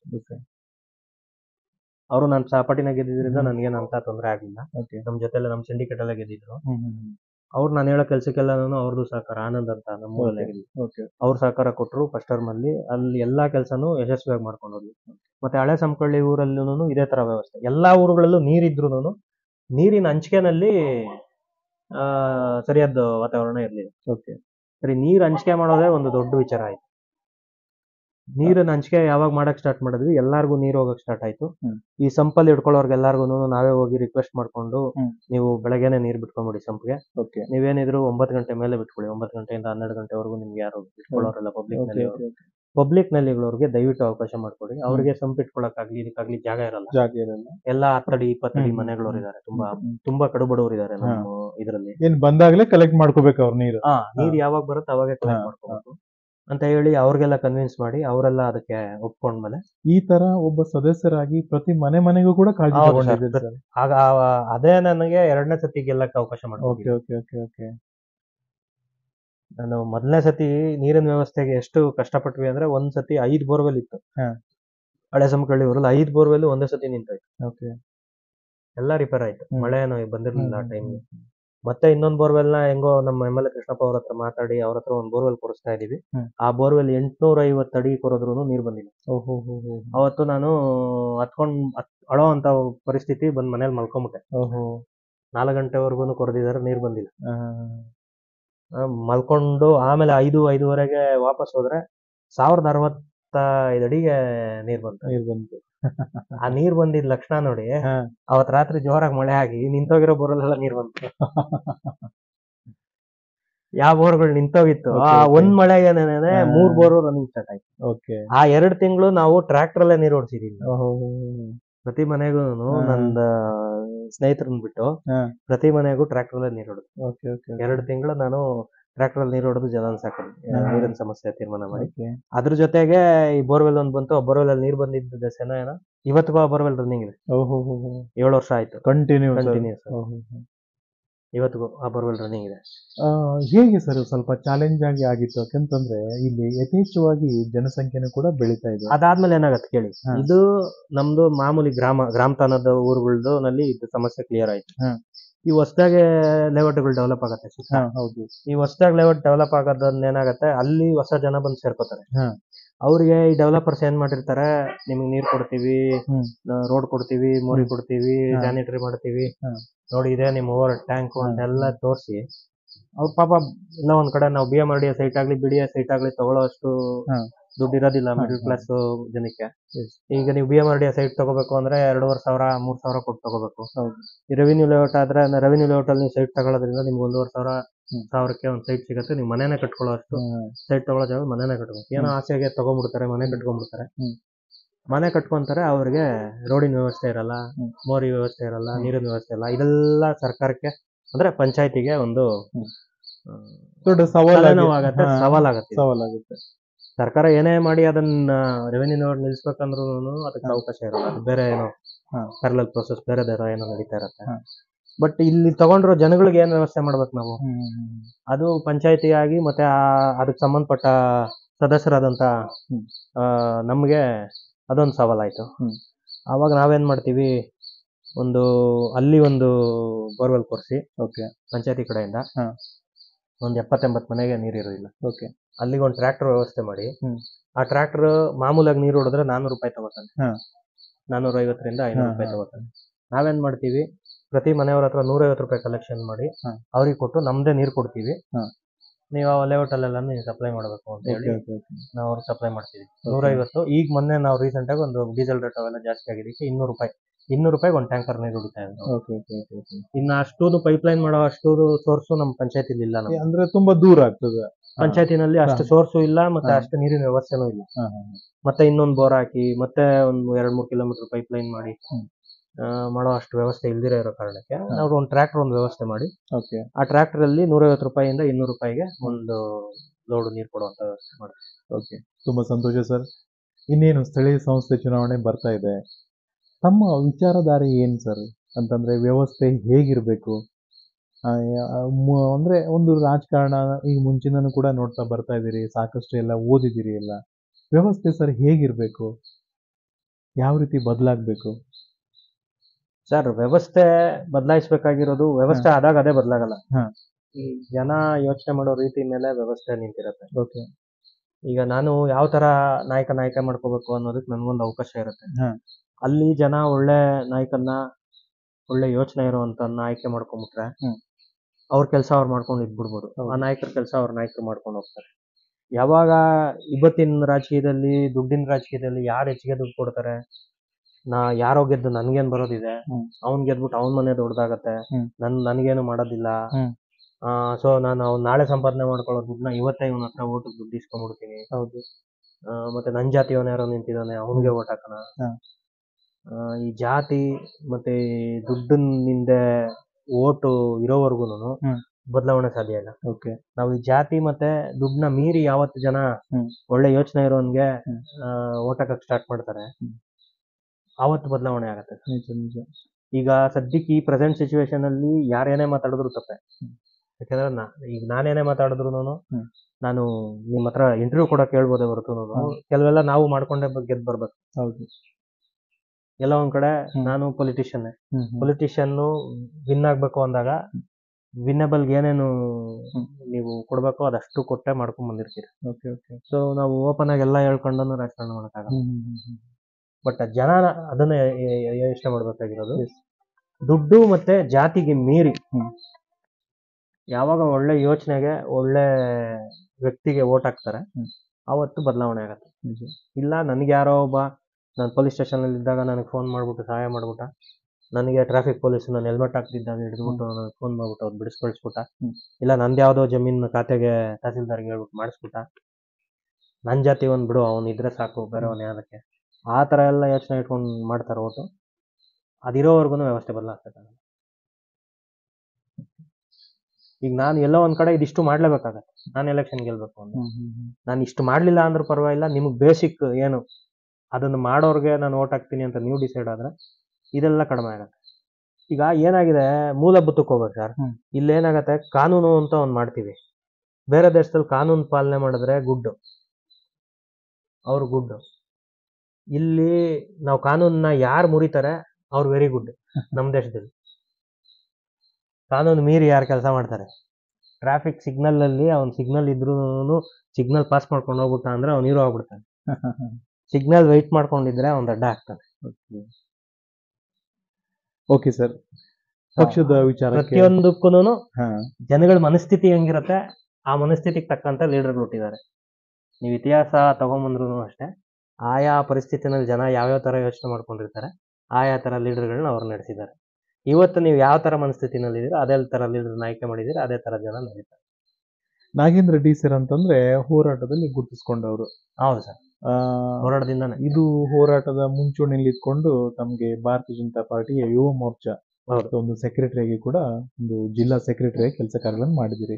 ಅಲ್ಲಿ ಎಲ್ರು ಯಾವ ರೀತಿ ಒಟ್ಟುಗೂಡಿಸ್ಕೊಂಡು ಹೋಗ್ತಿದ್ದೀರಿ ಸರ್? ಏನೆಲ್ಲ ಕೆಲಸ ಕಾರ್ಯಗಳಾಯ್ತು ಸರ್? ಅದು ತುಂಬಾ ವರ್ಷ ಆದ ಹಿಂದೆ, 2010ರಿಂದ 13ವರೆಗೂ ನಾನು ಸೆಕ್ರೆಟರಿ ಆಗಿ ಕೆಲಸ ಮಾಡ್ತಿದ್ದೆ. ಆಗ ಇದೇ ಕೆಲಸ ಇಲ್ಲಿ ನಡೀತಾ ಇದ್ದ ಹೋರಾಟಗಳ ಜೊತೆಗೆ ಪಾರ್ಟಿನಲ್ಲಿ ಕೊಡುವಂತ ಕೆಲಸಗಳು. ಭಾರತೀಯ ಜನತಾ ಪಕ್ಷದಲ್ಲಿ ನಿಮ್ಗೆ ಏನಾದ್ರು ಒಂದು ಪದವಿ ಸಿಕ್ತು ಅಂದ್ರೆ ಅದು ಒಂದು ಜವಾಬ್ದಾರಿ ಅಂತ. ಅವರು ನಿನ್ ಪದವಿ ಕೊಟ್ವಿ, ನಿಮ್ ಪೋಸ್ಟ್ ಕೊಟ್ವಿ ಅಂತ ಕೊಡಲ್ಲ ಅವರು. ಭಾರತೀಯ ಜನತಾ ಪಾರ್ಟಿನಲ್ಲಿ ನಿಮ್ಗೆ ಜವಾಬ್ದಾರಿ ಅಂತ ಕೊಡ್ತಾರೆ. ಆ ಪಕ್ಷದ ಉದ್ದೇಶನೇ ಜವಾಬ್ದಾರಿ ತಗೊಳ್ಳೋದು. ನೀವು ನನ್ನ ಹತ್ರ ಬ್ರ್ಯಾಂಡ್ ಹಾಕೊಂಡು ನೀವು ಕಾರ್ ಮೇಲೆ ನಿಮ್ದು ಸ್ಟಿಕ್ಕರ್ ಹಾಕೊಂಡು ಅಲ್ಲ, ಕಂಪ್ಲೀಟ್ ಒಂದು ಜವಾಬ್ದಾರಿ. ನಿಮ್ ಮನೇಲಿ ನೀನು ದೊಡ್ಡ ಮಗ, ನಿನಗೆ ಜವಾಬ್ದಾರಿ ಇದೆ. ಯಾಕೆ ಬೇರೆಯವ್ರಿಗೂ ಕೊಡ್ಬೋದಾಗಿತ್ತು? ನಿಮ್ಗೆ ಆಯ್ಕೆ ಮಾಡ್ಕೊಟ್ಟಿದೀವಿ ಅಂದ್ಮೇಲೆ ನೀವೊಂದು ಜವಾಬ್ದಾರಿ ಇದೆ. ಇಲ್ಲ ಅಂದ್ರೆ ನಿಂಗೆ ಜವಾಬ್ದಾರಿ ನಿಂಗಿಲ್ಲ, ನಿಂಗೆ ಅದನ್ನ ಹೊರಕ್ ಆಗ್ಲಿಲ್ಲ ಅಂದ್ರೆ ಬೇಡ, ಇನ್ನೊಬ್ಬ ಮಾಡ್ತಾರೆ ತೊಂದ್ರೆ. ಯಾವುದೇ ಮುಲಾಜಿಲ್ಲ ಭಾರತೀಯ ಜನತಾ ಪಕ್ಷ. ಅಲ್ಲಿಂದ ವಾತಾವರಣನೇ ಬೇರೆ. ನೀವ್ ಇಷ್ಟು ಕೆಲಸ ಮಾಡ್ಬೇಕು ಅಂದ್ರೆ ನೀವ್ ಅಷ್ಟು ಕೆಲಸ ಮಾಡ್ಕೊಂಡು ಹೋಗ್ಲೇಬೇಕಲ್ಲಿ. ಇಷ್ಟು ಜನ ನೀನ್ ಮಾತಾಡ್ಸ್ಬೇಕು. ಯಾಕೆ ಮಾತಾಡ್ಸಲ್ಲ? ನೀನ್ ಪೊಲಿಟಿಕ್ಸ್ ಬಂದ್ಮೇಲೆ ಮಾತಾಡ್ಸಕ್ ಮುಜುಗರ ಯಾಕೆ, ನಾಚಿಕೆ ಯಾಕೆ? ಇವತ್ ಮಾಡೋ ಕೆಲಸ ನಾಳೆ ಮಾಡ್ಕೊಡ್ತೀನಿ, ನಾನು ಮೆಂಬರ್ ಆಗಿದ್ದೀನಿ ಸರ್, ನಾನು ಊರೊಳಗಡೆ ಹೋಗಿ ಮಾತಾಡಿಸಿದ್ರೆ, ನನ್ನ ಪಾರ್ಟಿ ಪರವಾಗಿ ನಾನು ಏನಾದ್ರು ಕೆಲಸ ಮಾಡಿದ್ರೆ, ಇಲ್ಲ ನಾನು ಅಭಿಯಾನ ಕೇಳಿದ್ರೆ, ಸದಸ್ಯತೆ ಅಭಿಯಾನ ನಾನು ಹೋಗಿ ಊರಲ್ಲಿ ಕೇಳಕ್ಕಾಗಲ್ಲ, ಅಭಿಯಾನ ಮಾಡುವಾಗ ನಂಗೆ ನೀರಿಲ್ಲ ಲೈಟ್ ಇಲ್ಲ ಅಂತ ಹೇಳ್ತಾ ಸರ್ ನಾನು ಏನ್ ಹೇಳಲಿ ಅಂತ. ಅದು ನಿನ್ ಜವಾಬ್ದಾರಿ, ನೀನ್ ಮಾಡ್ಬೇಕು. ಆಸ್ ಎ ಪಂಚಾಯತಿ ಮೆಂಬರ್ ನಿನ್ ಕೆಲಸ ನೀನ್ ಮಾಡ್ಬೇಕು. ಆಸ್ ಎ ಪಾರ್ಟಿ ಕಾರ್ಯಕರ್ತ ನೀನ್ ದೇಶದ ವಿಚಾರನೋ ಹಿಂದುತ್ವದ ವಿಚಾರನೋ ಹೇಳ್ಕೊಂಡು ಜನನ್ ಕನ್ವಿನ್ಸ್ ಮಾಡಿ ನಿಮ್ ಜೊತೆಲೂ ಇಟ್ಕೋಬೇಕು. ಅದು ನಿನ್ ಜವಾಬ್ದಾರಿ ಅಂತ. ಭಾರತೀಯ ಜನತಾ ಪಕ್ಷ ಫಸ್ಟ್ ಕಲ್ಸೋದೇನೆ ಜವಾಬ್ದಾರಿ. ವ್ಯಕ್ತಿ ನಿರ್ಮಾಣ ಮಾಡತ್ತೆ, ಆ ವ್ಯಕ್ತಿ ಕಡೆಯಿಂದ ಕೆಲಸ ಮಾಡಿಸ್ಕೊಳುತ್ತೆ, ಆ ವ್ಯಕ್ತಿನ ಶಕ್ತಿಯಾಗಿ ತಯಾರು ಮಾಡುತ್ತೆ. ಅದು ಭಾರತೀಯ ಜನತಾ ಪಕ್ಷಕ್ಕೆ ಮತ್ತೆ ಅದ್ರ ಮಾತೃ ಸಂಘ RSS ಇರೋ ಒಂದು ಶಕ್ತಿ. ತುಂಬಾ ವರ್ಷದ ಕನಸಾಗಿತ್ತು ಸರ್, ರಾಮ ಜನ್ಮಭೂಮಿ ಒಂದು ಇನಾಗ್ರೇಷನ್, ಅದು ಕೂಡ ಆಯ್ತು ಸರ್. ತಮಗೆ ಎಷ್ಟು ಒಂದು ಖುಷಿ ತಂದಿದೆ ಸರ್? ಸರ್ ತುಂಬಾ ಖುಷಿ ತರುವಂತ, ಈ ದೇಶ ತುಂಬಾ ಕಾಲ ನೆನಪಲ್ಲಿ ಇಟ್ಕೊಳ್ಳುವಂತ. ನಾವು ಈ 500 ವರ್ಷ ಏನ್ ಕಷ್ಟಪಟ್ಟಿದ್ವಿ, 500 ವರ್ಷ ಅದಿನ್ 5000 ವರ್ಷದ ಇತಿಹಾಸ ಆಗುವಂತ ಒಂದು ಕೆಲಸ ನಾವು ಇವತ್ತು ಮಾಡಿದೀವಿ. ಅದು ನಮ್ ಜನರೇಷನ್ ಅಲ್ಲಿ ಆಗಿದೆ ಅಂತ ಹೇಳ್ಕೊಳ್ಳೋದೇ ಒಂದು ತುಂಬಾ ಖುಷಿ ವಿಚಾರ, ದೊಡ್ಡ ವಿಚಾರ. ಯಾವಾಗೋ 15ನೇ ಶತಮಾನದಲ್ಲಿ ಒಂದ್ ದೇವಸ್ಥಾನನ ಯಾರೋ ಬಂದು ಕೆಡಿದ್ರು, ಅದನ್ನ ನಾವು ಕಟ್ಟಕ್ಕೆ 20ನೇ ಶತಮಾನದವರೆಗೂ ನಾವು ಟೈಮ್ ತಗೊಂಡಿದೀವಿ ಅಂದ್ರೆ ಆ ಒಂದು ಧ್ಯೇಯ, ಒಂದು ದೃಢತೆ, ಗಟ್ಟಲೇಬೇಕು ಅನ್ನೋ ಒಂದು ಮನಸ್ಥಿತಿ ಇದೆಯಲ್ಲ ಸರ್, ಅದು ನಮ್ಮ ಹಿಂದೂಗಳಿಗೆ ಒಂದು ಚೈತನ್ಯ ಶಕ್ತಿ. ಅದು ಅಂದ್ರೆ ನಾವು ಸೋತಿರ್ಬೋದು ಆದ್ರೆ ಯುದ್ಧ ಮಾಡೇ ಮಾಡ್ತೀವಿ, ಗೆಲ್ಲೋವರೆಗೂ ನಾವು ಯುದ್ಧ ಮಾಡ್ತಾನೆ ಇರ್ತೀವಿ. ಅನ್ನೋ ಒಂದು ಸಂದೇಶ ಪ್ರತಿಯೊಬ್ಬ ಭಾರತೀಯನಿಗೂ ತಲುಪೋದ್ರಿಂದ. ಸನ್ಮಾನ್ಯ ಪ್ರಧಾನಮಂತ್ರಿಗಳು ನರೇಂದ್ರ ಮೋದಿ ಅವರು ಕೂಡ ಒಂದು ಅಭಿವೃದ್ಧಿ ಪರ್ವದತ್ತ ಭಾರತ ದೇಶ ಸಾಗ್ತಾ ಇದೆ ಸರ್. ಹೊಸ ಹೊಸ ಟ್ರೈನ್ಗಳು, IIT ಕಾಲೇಜಸ್ಗಳು, ಸಾಕಷ್ಟು ಒಂದು ಅಭಿವೃದ್ಧಿ. ರೈತರಿಗೂ ಕೂಡ ತುಂಬ ಹ್ಯಾಪಿಯೆಸ್ಟ್ ಪರ್ಸನ್ ಸರ್. ಯಾಕಂದ್ರೆ ಒಂದು ಬಟನ್ ಒತ್ತುವುದರ ಮೂಲಕ ಇವರಿಗೆ ಇಲ್ಲಿ ಆ ಒಂದು ಅಮೌಂಟ್ ರೈತರ ಕೈಗೆ ಸಿಗುವಂಗೆ ಆಯಿತು. ಇದೆಲ್ಲ ತಮಗೆ ಎಷ್ಟು ಒಂದು ಖುಷಿ ತರುವಂತ ವಿಚಾರ ಸರ್. ಪ್ರಧಾನಮಂತ್ರಿ ಮೋದಿ ಅವ್ರ ಬಗ್ಗೆ ಮಾತಾಡೋಷ್ಟು ಇದಿಲ್ಲ ನಮ್ಗೆ. ಚೈತನ್ಯ ಆಗ್ಲಿ ಚೇತನ ಆಗ್ಲಿ ಇಲ್ಲ ನಮ್ಗೆ. ಯಾಕೆಂದ್ರೆ ಅವರೇ ಒಂದು ಚೇತನ. ಅವರಂತ ಒಂದು ವ್ಯಕ್ತಿ ಒಂದು ದಿವಸಕ್ಕೆ ಅವರು 3-4 ದೇಶ ಸುತ್ತಿ 20-25 ಮೀಟಿಂಗ್ ಮಾಡಿ ಮತ್ತೆ ಬೆಳಗ್ಗೆ ಬಂದು ಇಲ್ಲಿ ನಮ್ ದೇಶ ಕೆಲಸ ಕಾರ್ಯಕಲಾಪದಲ್ಲಿ ತೊಡ್ಕೊಳ್ತಾರೆ. ಮುಖದಲ್ಲಿ ಇರೋದಿಲ್ಲ. ಆ ಶಕ್ತಿ ಅವ್ರಿಗೆ ಹೆಂಗ್ ಬರುತ್ತೆ ಅನ್ನೋದೇ ಒಂದು ಪ್ರಶ್ನೆ. ಇಲ್ಲೊಂದ್ ಕಡೆ ಹೇಳ್ಬೋದಾ, ತಮ್ಮ ಒಂದು ಯುವಕರ ಸ್ಫೂರ್ತಿನೇ ಅವ್ರಿಗೆ. ಈಗ ನೋಡಿ, ನಾವ್ ಇಷ್ಟೆಲ್ಲ ಇಂಟರ್ವ್ಯೂ ಆಗಿದ ತಕ್ಷಣ ನಾನೇನ್ ಮಾಡ್ತೀನಿ, ಸ್ವಲ್ಪ ಹೊತ್ತು ರೆಸ್ಟ್. ಅವ್ರಿಗೆ ಆ ಮನುಷ್ಯಗೆ ರೆಸ್ಟ್ ಅನ್ನೋದೇ ಗೊತ್ತಿಲ್ಲ. ವಯಸ್ಸು ನೋಡಿದ್ರೆ ಅವ್ರಿಗೆ 70-75 ಅಂತ ಒಬ್ಬ ವ್ಯಕ್ತಿ ಸುಮಾರು 18 ಗಂಟೆಗಳಿಗೂ ಹೆಚ್ಚು ಕಾಲ ದುಡಿಯುವಂತ ವ್ಯಕ್ತಿ ಪ್ರಧಾನಮಂತ್ರಿ ಆಗಿ ಸಿಕ್ಕಿರೋದೇ ನಮ್ ದೇಶಕ್ಕೆ ಬಂದಿರೋ ಒಂದು ಪುಣ್ಯ. ಈ ವ್ಯಕ್ತಿ ಭಾರತೀಯ ಜನತಾ ಪಕ್ಷ ಮೂಲ ಸಿದ್ಧಾಂತಗಳು ಏನೇನು ಅನ್ಕೊಂಡಿದ್ರು ಅದೊಂದೊಂದನ್ನೇ ಇಂಪ್ಲಿಮೆಂಟ್ ಮಾಡ್ಕೊಂಡು ಹೋಗ್ತಾರೆ. ನಾವೆಲ್ಲೂ ಯಾವತ್ತೂ ಸುಳ್ಳು ಹೇಳ್ಕೊಂಡು ಏನು ಮಾಡಿಲ್ಲ. ನಾವೇನ್ ಅನ್ಕೊಂಡಿದ್ವಿ, ರಾಮ ಮಂದಿರ ಕಟ್ತೀವಿ ಅಂತಾನೆ ಜನಗಳ ಮುಂದೆ ಹೇಳಿದ್ವಿ. ರಾಮ ಮಂದಿರನ ಕಟ್ಟಿ ತೋರ್ಸಿದ್ವಿ. ಯಾವುದೇ ಒಂದು ಹಿಂಸೆಗೆ ಅವಕಾಶ ಕೊಡದಿರ ಕಾನೂನು ಪ್ರಕಾರನೇ ರಾಮ ಮಂದಿರನ ಕಟ್ಟಿದ್ವಿ. ಯಾರಿಗೂ ಏನು ತೊಂದರೆ ಮಾಡದಿರ. ಆರ್ಟಿಕಲ್ 370 एक देश में 2 देश 2 प्रधान 2 ಧ್ವಜ नहीं चलेगा ಅಂದ್ರು ಶ್ಯಾಮ್ ಪ್ರಸಾದ್ ಮುಖರ್ಜಿ. ಅದನ್ನ ನಿಜ ಮಾಡಿದ್ವಿ. ಆರ್ಟಿಕಲ್ 370 ತೆಗೆದ್ವಿ. ಈ ತರ ದೇಶ ಏನ್ ಅನ್ಕೊಂಡು ಪಕ್ಷದ ಮೂಲ ನಿರ್ಮಾತೃಗಳು ಏನ್ ಅನ್ಕೊಂಡಿದ್ರು, ದೀನ್ ದಯಾಳ್ ಉಪಾಧ್ಯಾಯ ಅವರಾಗಿರ್ಬೋದು, ಶ್ಯಾಮ್ ಪ್ರಸಾದ್ ಮುಖರ್ಜಿ ಅವರಾಗಿರ್ಬೋದು, ಈ ಪಕ್ಷ ಸ್ಥಾಪನೆ ಮಾಡ್ಬೇಕಾದಾಗ ಜನಸಂಘದಿಂದ ಭಾರತೀಯ ಜನತಾ ಪಕ್ಷ ಅಂತ ಮಾಡ್ದಕ್ಕ ಏನ್ ಅನ್ಕೊಂಡಿದ್ರು, ಮೂಲ ಧ್ಯೇಯಗಳನ್ನ ಇಟ್ಕೊಂಡು ಇವತ್ತಿಗೂ ನಾವು ಕೆಲಸ ಮಾಡ್ಕೊಂಡು ಹೋಗ್ತಾ ಇದೀವಿ. ಅದ್ರ ನೇತೃತ್ವ ನಮ್ಮ ಪ್ರಧಾನ ಮಂತ್ರಿಗಳೇ ವಹಿಸ್ಕೊಂಡಿದ್ದಾರೆ.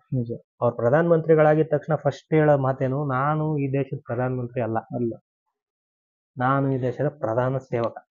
ನಾನು ಈ ದೇಶಕ್ಕೆ ಯಾವಾಗ್ಲೂ ಒತ್ತಿ ಹೇಳ್ತಾರೆ. ಯಾವಾಗ್ಲೂ ನಾವು ನಾನು ಅದೇ ಪಂಚಾಯತಿ ಮೆಂಬರ್, ನಾನು ಪಂಚಾಯತಿ ಮೆಂಬರ್ ಅಲ್ಲ, ನಾನು ಈ ಪಂಚಾಯತಿ ಗ್ರಾಮದ ಸೇವಕ ಅಂತಾನೆ ನಾನು ಹೇಳ್ಕೊಳ್ಳೋದು. ಅಷ್ಟು ಅವರಲ್ಲಿ ಬರ್ಕೊಂಡ್ಬಿಟ್ಟಿದೀವಿ ನಾವು. ಆಮೇಲೆ ಭಾರತೀಯ ಜನತಾ ಪಕ್ಷದ ನರೇಂದ್ರ ಮೋದಿ ಅವರಿಂದ ಹಿಡಿದು ಒಬ್ಬ ಸಣ್ಣ ಕಾರ್ಯಕರ್ತ, ನನ್ನಂತ ಸಣ್ಣ ಕಾರ್ಯಕರ್ತನವರೆಗೂ ಯೋಚನೆ ಒಂದೇ ಇರುತ್ತೆ. ಇವತ್ ನಾವೆಲ್ಲ ಕುತ್ಕೊಂಡು ಏನ್ ಮಾತಾಡ್ತಾ ಇರ್ತೀವಿ ಅದೇ ಒಂದು ನಿಯಮ ಆಗಿ ಪಾರ್ಲಿಮೆಂಟ್ ಇಂದ ಈಚೆ ಬರುತ್ತೆ. ಎಷ್ಟೊಂದು ನಾನು ಗಮನಿಸಿದೀನಿ. ಆ ಕೋವಿಡ್ ಟೈಮಲ್ಲಿ ಇವ್ರು ಬಿಟ್ಟು ಬೇರೆ ಯಾವುದೇ ಪ್ರಧಾನ ಮಂತ್ರಿ ಆಗಿದ್ರು ದೇಶ ನಿಭಾಯಿಸಕ್ ಆಗ್ತಿರ್ಲಿಲ್ಲ. 2 ವರ್ಷ ಅವರು 2020 ಮತ್ತು 2021 ಸುಮಾರು 80 ಕೋಟಿಗೂ ಹೆಚ್ಚು ಜನಕ್ಕೆ ರೇಷನ್ ಕೊಡುವಂತ ಇಡೀ ದೇಶದಲ್ಲೇ ಅಲ್ಲೋಲ ಕಲ್ಲೋಲ ಆಗುವಂತ ಪರಿಸ್ಥಿತಿ ಸರ್. ಆ ಟೈಮಲ್ಲಿ ಸುಮಾರು 250 ಕೋಟಿ ಅಷ್ಟು ಇಂಜೆಕ್ಷನ್ಸ್ ಕೊಡ್ತಾರೆ. ಅಮೆರಿಕಕ್ಕೆ ಸಾಧ್ಯ ಆಗಿಲ್ಲ ಕೆಲಸ ಇದು. ನಿಜ sir.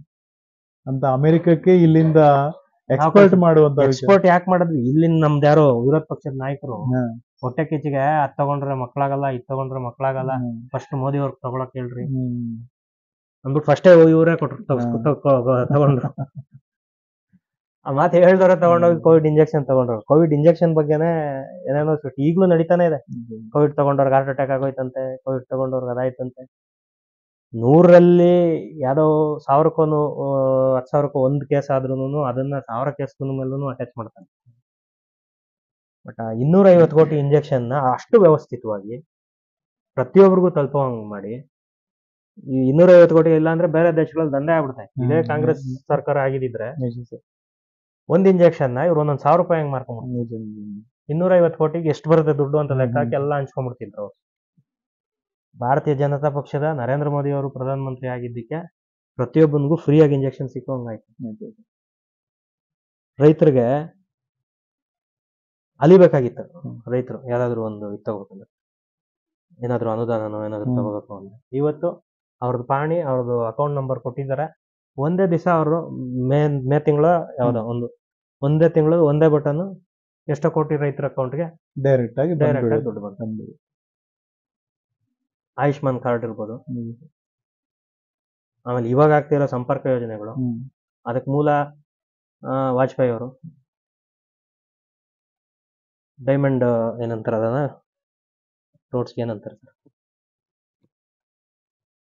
Kashmir to Kanyakumari, Gujarat to Manipur ಅಂತ ರೋಡ್ಸ್, ಅಸ್ಸಾಂ ರೋಡ್ ಮಾಡೋದಿಲ್ಲ, ಅದ್ರದ್ದು ಮುಂದುವರೆದ ಭಾಗ ಈಗ ಎಂತೆಂತ ರೋಡ್ಸ್ ಆಗ್ತಾ ಇದೆ. ನೀವೆಲ್ಲ ಹತ್ತಿದ್ರೆ ನಾನು ನಿಮ್ಗೆ ಟೋಲ್ ಕಟ್ಟಬೇಕು ಅನ್ನೋದು ಬಿಟ್ರೆ ಬೇರೆ ತೊಂದರೆನೇ ಇಲ್ದಿರ ನೀವು ಇಲ್ಲಂದ್ರೆ ಅಲ್ಲಿ ರೀಚ್ ಆಗ್ಬೋದು.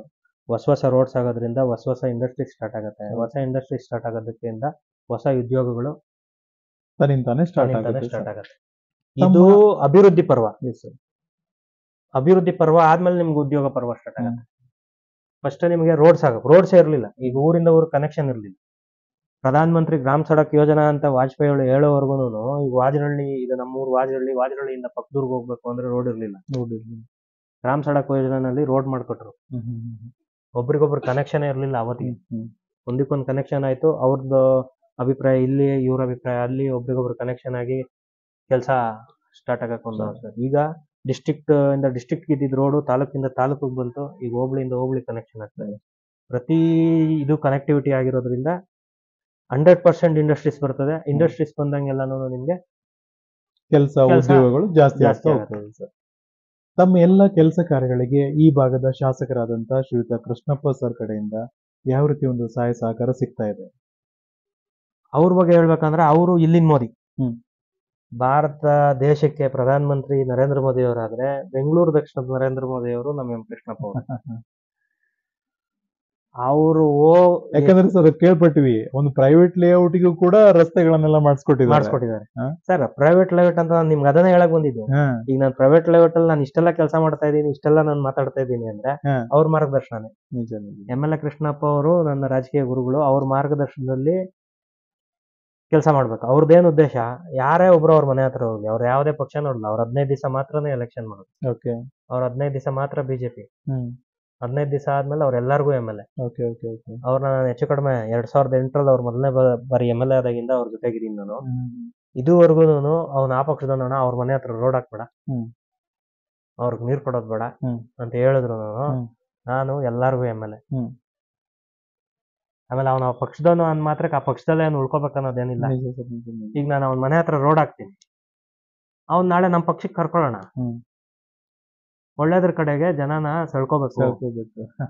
ನಾವ್ ಒಳ್ಳೇದ್ ಮಾಡೋಣ, ಅವ್ನ್ ಕೆಟ್ಟದೇ ಮಾಡ್ಲಿ, ಅವ್ನ್ ನಮ್ ಕೆಟ್ಟದೇ ಮಾಡ್ಲಿ, ಬಟ್ ಅವ್ನಿಗೆ ಪ್ರೀತಿಯಿಂದ ಒಳ್ಳೇದನ್ನ ಹೇಳಿ ನಮ್ ಕಡೆಗೆ ಪರಿವರ್ತನೆ ಮಾಡ್ಕೊಳ್ಳೋಣ ಅಂತ ವಾತಾವರಣ ನಾವು ನಿರ್ಮಾಣ ಮಾಡೋಣ. ಅವ್ರು ಫಸ್ಟ್ ಸತಿ ಗೆದ್ದಾಗ 30,000 ಓಟ್ ಗೆದ್ರು, ಎರಡನೇ ಸತಿ 35,000, ಮೂರನೇ ಬಾರಿ 50,000. ಅವ್ರ ಓಟ್ ಇನ್ಕ್ರೀಸ್ ಆಯ್ತಾನೆ ಹೋಯ್ತು ಹೊರತು ಅವ್ರೆಲ್ಲೂ ಓಟ್ ಡಿಕ್ರೀಸ್ ಆಗ್ಲಿಲ್ಲ. ಇದ್ರಲ್ಲೇ ಗೊತ್ತಾಗುತ್ತೆ ಅಲ್ಲಿಗೆ ಅವ್ರ ಪ್ರೀತಿನ ಹಂಚ್ಬೇಕು, ಕೆಲಸ ಹಂಚ್ಬೇಕು. ಆಮೇಲೆ ಅವ್ರ ಮನೆಗೆ ಮಾಡ್ಬಾರ್ದು, ಇವ್ರ ಮನೆ ಮಾಡ್ಬಾರ್ದು, ದ್ವೇಷದ ರಾಜಕಾರಣ ನಮ್ಗೆ ಅನ್ನೆಸೆಸರಿ.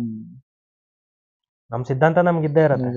ಬಟ್ ಕೆಲಸ ಅಂತ, ಅಭಿವೃದ್ಧಿ ಕೆಲಸ ಅಂತ ಬಂದಾಗ ಮೋದಿಯವರ ಸಮೇತ ಈ ರೈತ ಹಿಂದೂ, ಈ ರೈತ ಕ್ರಿಶ್ಚಿಯನ್, ಈ ರೈತ ಮುಸಲ್ಮಾನ್ ಅಂತ ಸುಚ್ಚೋತಿಲ್ಲ. ಅವರು ಗೊತ್ತಿಲ್ಲ ಸರ್. ಅವ್ರೆಲ್ಲಾರ್ಗು ಒಂದೇ ಸಮ ನೋಡ್ತಾ ಇದ್ದಾರೆ. ವಿರೋಧ ಪಕ್ಷಗಳಿಗೆ ಏನೋ ಒಂದ್ ಹೇಳ್ಬೇಕು, ಹೇಳ್ತಾರೆ ಅಷ್ಟೇ. ತಾವು ಈಗ ಬೆಂಗಳೂರು ಸೌತ್ ಒಂದು ಮಂಡಲ ಪ್ರಧಾನ ಕಾರ್ಯದರ್ಶಿ ಕೆಲಸ ಕಾರ್ಯಗಳನ್ನು ಮಾಡ್ತಿದ್ದೀರಿ. ಎಲ್ಲ ಒಂದು ಪದಾಧಿಕಾರಿಗಳಿಗೆ ಏನ್ ಹೇಳ್ತೀರಿ ಸರ್ ಸಂದೇಶನ? ಸರ್ ನಾನು ಹೇಳೋದೇನಿಲ್ಲ. ಈಗ ಯಾರ್ಯಾರು ನಮ್ ಜೊತೆ ಕೆಲಸ ಮಾಡ್ತಿದ್ದಾರೆ ಎಲ್ಲಾರು ಪಕ್ಷಕ್ಕೋಸ್ಕರ ಹಗಲು ರಾತ್ರಿ ಕೆಲಸ ಮಾಡೋರೇ ಇದ್ದಾರೆ. ಆಮೇಲೆ MLA ಕೃಷ್ಣಪ್ಪನವ್ರ ನೇತೃತ್ವ ಇರೋದ್ರಿಂದ ಈಗ ನಾನೇನ್ ಹೇಳಿದೀನಿ ನಿಮ್ಗೆ, ಅವ್ರು ಯಾವ್ದೇ ಪಕ್ಷದವರಾದ್ರೂ ಅವ್ರ ಮನೆ ಹತ್ರ ಬಂದ್ರೆ ಅವ್ರ ಕೆಲಸ ಮಾಡ್ಕೊಡ್ತಾರೆ. ಅವ್ರು ನಮ್ಗೆ ಸಾರ್ವಜನಿಕರು ಅಷ್ಟೇ, ಪಕ್ಷದವರಲ್ಲ. ಎಲೆಕ್ಷನ್ ದಿನ ಮಾತ್ರನೇ ಅವ್ರ ಪಕ್ಷ. ಎಲೆಕ್ಷನ್ ಆದ್ಮೇಲೆ ಎಲ್ಲಾನು ಈ ಭಾಗದ ಪ್ರಜೆಗಳೇನೆ, ಈ ದೇಶದ ಪ್ರಜೆಗಳೇನೆ. ಅವ್ರಿಗೆ ಮೂಲಭೂತ ಸೌಕರ್ಯ ಏನ್ ಕೊಡ್ಬೇಕು ಸರ್ಕಾರದಿಂದ ಅದು ಕೊಟ್ಟೇ ಕೊಡ್ತೀವಿ. ಆಮೇಲೆ ಕೇಂದ್ರ ಸರ್ಕಾರದಿಂದ ಆಗಿರ್ಬೋದು, ರಾಜ್ಯ ಸರ್ಕಾರದಿಂದ ಆಗಿರ್ಬೋದು, ಯಾವುದೇ ಅನುದಾನ ಬಂದ್ರು ನಮ್ ಕಡೆಯಿಂದ ಯಾವುದೇ ಅವ್ರಿಗೆ ತಡೆ ಇಲ್ದಿರ ನೇರ ಕಾಮನ್ ಮ್ಯಾನ್ಗೆ, ಒಬ್ಬ ಕಟ್ಟ ಕಡೆಯವನಿಗೆ, ಅಂತ್ಯೋದಯ, ದೀನ್ ದಯಾಳ್ ಉಪಾಧ್ಯಾಯರದು ಪ್ರೋಗ್ರಾಮು ಅಂತ್ಯೋದಯ ಅಂದ್ರೆ ಮೇಲೆಯಿಂದ ಕೆಳಗವರೆಗೂ, ಅಂತ್ಯೋದಯ ಕೆಳಗಡೆ ಇರೋನು ಮೇಲೆ ಬರ್ಬೇಕು, ಅಂತ್ಯದಲ್ಲಿರೋನೊಬ್ಬ ಉದಯ ಆಗ್ಬೇಕು. ಒಬ್ಬ ಬಡವನಿಗೆ ನೇರ ಕಾರ್ಯಕ್ರಮ ಮುಟ್ಸೋವಂಥ ವ್ಯವಸ್ಥೆನ ಕೃಷ್ಣಪ್ಪ ಅವ್ರ ಮಾರ್ಗದರ್ಶನದಲ್ಲಿ ನಮ್ಮೆಲ್ಲ ಇಡೀ ಸೌತಲ್ಲಿರೋ ಎಲ್ಲಾ ಕಾರ್ಯಕರ್ತರು ನಂತರನೇ ಮಾತಾಡ್ತಾರೆ. ನಾನು ಹೇಳಿದ್ದನ್ನೇ ಕೃಷ್ಣಪ್ಪ ಅವ್ರು ಹೇಳಿದ್ದನ್ನೇ ಚಾಚು ತಪ್ಪದಾಗಿ ನಡ್ಕೋತಾರೆ. ಅವ್ರು ಎಲ್ಲೂ ದ್ವೇಷದ ರಾಜಕಾರಣ ಮಾಡ್ಕೊಳಲ್ಲ, ಬಡದಾಡ್ಕೊಡಲ್ಲ, ಒಬ್ರ ಹತ್ರ ರೋಲ್ ಕಾಲ್ ಮಾಡಲ್ಲ. ನೇರವಾಗಿ ನಿಷ್ಠೆಯಿಂದ ಕೆಲಸ ಮಾಡ್ಕೊಂಡು ಜನನ ಪ್ರೀತಿಯಿಂದ ಇಟ್ಕೊಂಡಿದ್ದಾರೆ. ತುಂಬ ಧನ್ಯವಾದ ಸರ್. ನಾಗೇಂದ್ರ ರೆಡ್ಡಿ ಸರ್ ಅಂತಂದ್ರೆ ಒಂದು ಉತ್ಸಾಹದ ಚಿಲುಮೆ ಇದ್ದಂಗೆ. ಹೇಗೆ ಅಂತ ತಮ್ಮ ದಿನಚರಿ ಎಲ್ಲ ಪ್ರಾರಂಭ ಆಗೋದು ಹೇಗೆ ಸರ್? ಈಗ ಫ್ಯಾಮಿಲಿ ಮೆಂಬರ್ಸ್ ಎಲ್ಲ ಯಾವ ರೀತಿ ಸಾಥ್ ಕೊಡ್ತಿದ್ದಾರೆ? ಯಾಕಂತಂದ್ರೆ ರಾಜಕೀಯನೇ ಹಾಗೆ, ಒಮ್ಮೆ ಬೆಳಗ್ಗೆ ಹೊರಟ್ರೆ ಎಷ್ಟೊತ್ತಿಗೆ ಮನೆಗೆ ರಿಟರ್ನ್ ಆಗುದಂತ ಗೊತ್ತಿರಂಗಿಲ್ಲ. ಬಟ್ ಯಾವ ರೀತಿ ಫ್ಯಾಮಿಲಿಗೂ ಕೂಡ ಟೈಮ್ ಎಲ್ಲ ಕೊಡ್ತಾ ಇದ್ದೀರಾ? ಸರ್, ನಮ್ದೊಂದು ಸಾಮಾನ್ಯ ರೈತ ಕುಟುಂಬ. ನಮ್ಮ ತಂದೆ ರೈತರಾಗಿದ್ದರು. ಓಕೆ. ನಮ್ಮ ಮನೇಲಿ ಹಸು, ತುಂಬಾ ಹಸುಗಳು ಇತ್ತು, ಎಮ್ಮೆ, ಓಕೆ, ಎಲ್ಲಾ ತರದ್ದು ವ್ಯವಸ್ಥೆನೇ ಇತ್ತು. ಆಮೇಲೆ ನಮ್ಮ ಮನೆಯಲ್ಲಿ ಜಾಯಿಂಟ್ ಫ್ಯಾಮಿಲಿ. ಓಕೆ. ಈಗ ನನ್ನ ತಮ್ಮ, ನನ್ನ ತಂಗಿ ಎಲ್ಲ ನಾವು ಜೊತೆಲೇ ಇದ್ದೀವಿ. Okay, okay. ನಮ್ಮ ತಾಯಿನೂ ಇದ್ದಾರೆ. ನಾನು ಯಾವಾಗ ಈ ಸಮಾಜದ ಕಡೆ ಮುಖ ಮಾಡಿದೆ, ನಮ್ಮ ಮನೆಯಲ್ಲಿ ಯಾರು ಯಾವತ್ತೂ ಅದಕ್ಕೆ ಬೇಡ ಅಂದೇ ಇಲ್ಲ. ಓಕೆ.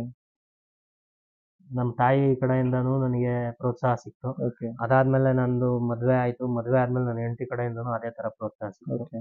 ಇನ್ನು ನನ್ನ ತಮ್ಮಂದ್ರು ನನ್ನ ಜೊತೆಲೇ ನಿಂತಿದ್ದಾರೆ. ಓಕೆ. ನಾನೇನೇ ಹೇಳಿದ್ರು ಅವ್ರು ಮಾಡ್ಕೊಂಡು ಹೋಗ್ತಾ ಇದ್ದಾರೆ. ಏನೋ ದೇವ್ರ ಪುಣ್ಯ ಸರ್. ಏನಂತಾರೆ, ಮನೆಯಲ್ಲಿ ತುಂಬಾ ನೆಮ್ಮದಿಯಾದ ವಾತಾವರಣ ಇದೆ. Okay, okay, okay. ಮನೆಯಲ್ಲಿ ನೆಮ್ಮದಿಯಾದ ವಾತಾವರಣ ಇರೋದ್ರಿಂದ ನಾನು ಆಚೆ ಕಡೆ ಕೆಲಸ ಮಾಡೋಕ್ಕೆ ಅನುಕೂಲ ಆಗಿದೆ. ಅದೊಂದು ದೊಡ್ಡ ಶಕ್ತಿ ಇದೆ. ಅದೊಂದು ದೊಡ್ಡ ಶಕ್ತಿ. ಮನೆನೇ ನನ್ನ ದೊಡ್ಡ ಶಕ್ತಿ. Okay, okay. ನನ್ನ ತಾಯಿ, ನನ್ನ ಸಂಸಾರನೇ ನನ್ನ ದೊಡ್ಡ ಶಕ್ತಿ. ಸುಮಾರು 20 ವರ್ಷದ ರಾಜಕಾರಣ, ಸಾಕಷ್ಟು ಸಮಾಜಮುಖಿ ಕೆಲಸ ಕಾರ್ಯಗಳನ್ನ ಮಾಡಿರ್ತೀರಿ.